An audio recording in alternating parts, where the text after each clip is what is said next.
ഇപ്പോൾ സായി ഇറങ്ങിയിരിക്കുകയാണ്. അപ്പോൾ എന്താണ് പറയാനുള്ളത്? സായി ഭയങ്കര എക്സൈറ്റിങ്ങിലാണ്. സായി പുതിയൊരു സായിനെ കാണാൻ വേണ്ടിയിട്ടുള്ള ഭയങ്കര വെയിറ്റിങ്ങിലാണ്.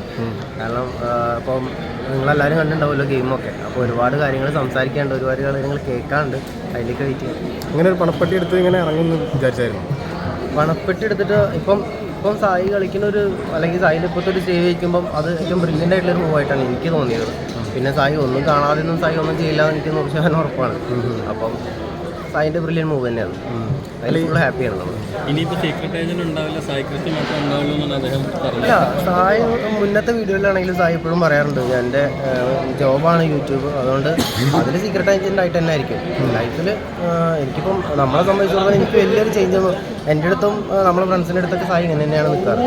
അപ്പം എന്താണെങ്കിലും യൂട്യൂബ് ചാനലിൽ സായി സീക്രട്ട് ഏജൻറ്റിനെ ആയിരിക്കും പുറത്ത് സായി. ഈ ബിഗ് ബോസിന് മുന്നേ സായിനെ നന്നായിട്ട് സപ്പോർട്ട് ചെയ്യാൻ, സായി പറയുന്ന കാര്യങ്ങളൊക്കെ ഏറ്റെടുക്കാൻ ആൾക്കാരുണ്ടായിരുന്നു. അപ്പോൾ ബിഗ് ബോസ് പോയതിന് ശേഷം സായിൻ്റെ ഒരു നിലപാടും കാര്യങ്ങളൊക്കെ ഭയങ്കര ഒരു ഇതായിട്ട് അതിനെ ബാധിക്കും. Okay bro, thank you.